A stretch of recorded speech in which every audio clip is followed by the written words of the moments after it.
Alright, some of you might know what this is. Towed in from the Kia dealership to a Honda dealership. Oh wait, shit, I gotta get a wrench. This engine is completely effed, as you can see.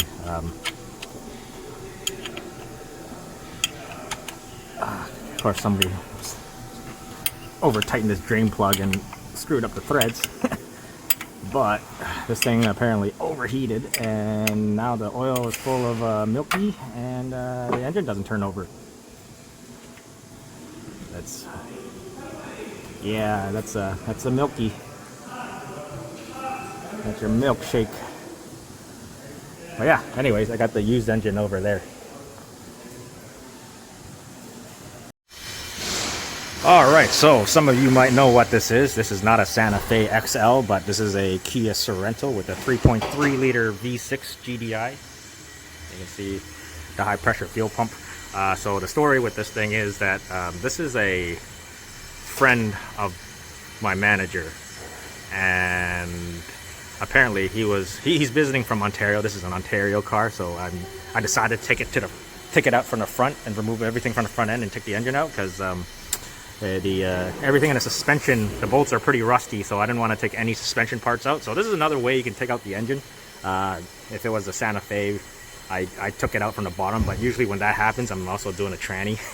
So it's easier to take the whole thing out all at the same time. But anyways, so yeah, this customer is actually a friend of my manager, and yeah, I guess he was coming to visit, and it overheated and then got towed to the dealership, or the Kia dealership. And then I don't know what they diagged it, but it overheated.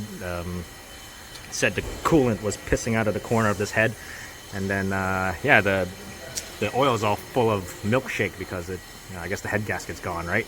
And yeah, so I think they quoted him some amount of money for an engine or something. But I remember building these things from a short block, and it cost somewhere between 12 to 15 grand to do a short block, and depending on what else you need, like if it needs camshafts or cylinder heads or whatever.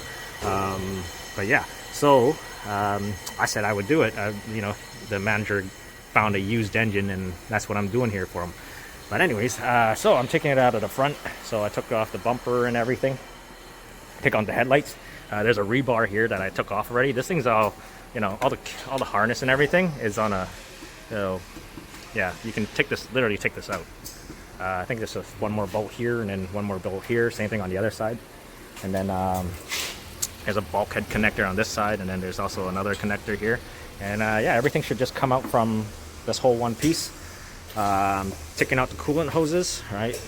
Take off the AC line, and this whole front clip will just come right out. Alright, so I took off the whole front end. You can see how much space you have now. I think it took me like an hour and a half to get to this point. The hard part was trying to get those rusty ass bolts on the exhaust pipe. That's non-existent. I removed all the harness, unplugged everything, and it just flopped it over to the side here. And yeah, I think I'm gonna break for lunch. It's 12:30. Yeah, and then come back and take the belt off, unbolt the AC compressor, and just swing it off to the side, and yeah, should be it. But yeah, anyways, this morning I just finished that piston rings, so I just let it sit overnight so the silicone on the oil pan dries, and put oil in it, bleed the cooling system and everything, and then yeah, went on this thing. So yeah. All right, lunchtime is over, so I just want to show you how easy this front end comes off, like this whole thing. Yeah, you just disconnect your hoses, right? And then your AC lines. You got the harness on there that runs along to a bulkhead connector, right? And that's pretty much it. A couple bolts and you're good. So yeah, anyways, I'm just gonna keep on keeping on. Yeah, I think fuel lines, drive belt, AC compressor, starter. All right, so I was trying to remove the belt, and I was put my socket and my wrench on there. I put all my weight on it, so I was hanging, and finally compress that hydraulic tensioner up, right? But now it's up. It stays there. It doesn't even return. So I also need a new hydraulic belt tensioner. And I just want to show you one thing, what happens when you get a bad head gasket. your rubber hoses, they swell up. And this has happened before. You know, you do a head gasket on a customer's car because, you know, eventually it'll come back like a week later with a, you know, split open rubber hose because they swell up and then they just burst. So, yeah, something to note. I'll let them know. Can't get these hoses yet. Alright, so I pulled it all out of the front and starting to strip it down. Took most of the bell housing bolts out, and you know, typical, you know, the teeth are all turned to dust. Alright, so everything's pretty much put together, other than those exhaust manifold nuts. Our parts guy called back and he's like, hey, where's the other half of the nuts? And they were like, oh, sorry. And then, yeah, new alternator, because let me show you what the other one sounds like. Right, so the more stuff I take apart, the more stuff I find. This, I wonder if you can hear this. You can hear the bearing. Your alternator. The bearing's effed.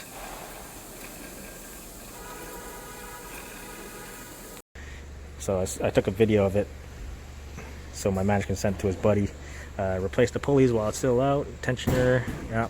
And yeah, while I had everything out, everybody started swarming, and we had like a little, you know, get around while my manager takes pictures of it while it was out to send to his friend, showing that, you know, this thing's out. And yeah, it was like, I felt like I was telling a war story of like all the engines and stuff I did at Hyundai. But apparently the story why it got towed here, because I think they quoted some ridiculous amount of time or labor because of, since it's an Ontario car, from, you know, the rust, right? But I've done plenty of these to know that you can do a job more than one way. You don't have to take any of the suspension parts, because usually how I usually do it is drop the engine out of the car, right, from the bottom. But you can actually take the whole front end and then just pull it out of the front, so I don't have to touch any of these tie rods, any of those bolts to get the suspension out. So that's another way to do it, but I guess they quoted a bunch of time because of rust. And maybe some of you might know what this is. This is the seatbelt from that Odyssey I replaced. Works good to lift the whole engine and tranny, or strong enough. Strong like bull. Alright, so I sneezed and it went right in. No, I'm just joking. But yeah, it took some angling and maneuvering to get it on the engine mounts, right? And then once it's on the engine mounts, it's pretty much in. But yeah, anyways, gonna put everything together. Alright, I plugged the whole harness in. There's just a couple things that, you know, for the O2 sensors on the cal converter or the exhaust manifold.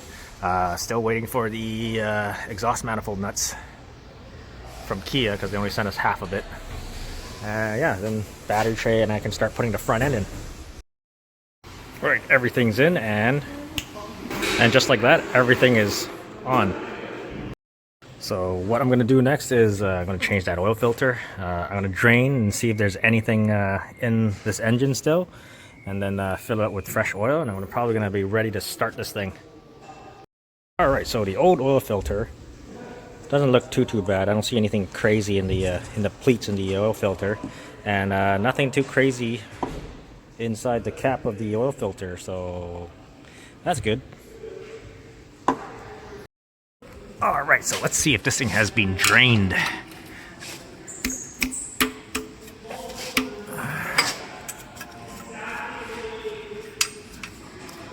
Oh, it looks like somebody crushed the crap out of this thing. Oh, there's still some stuff in there. Alright, I'm just gonna let that drain.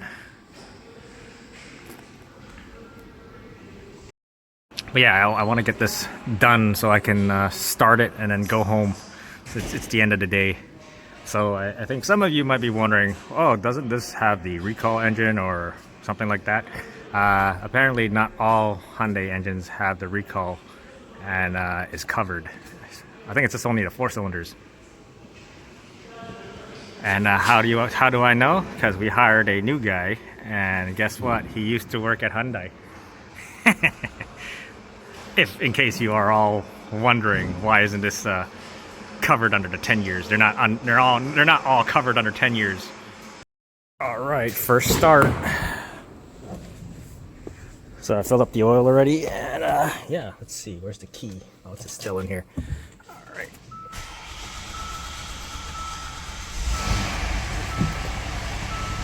Woo! Running rough. Give it some beans. Yeah, it's smoothing out. No warning lights. I think it's good. Yeah, it's got a full tank of gas. And if you're wondering, it has 201,000 kilometers on this Kia here. Kia. All right. Coolant's bleeding over there. So yeah, now this guy can go home to Ontario. All right, anyways, thanks for watching, and I'll see you next time.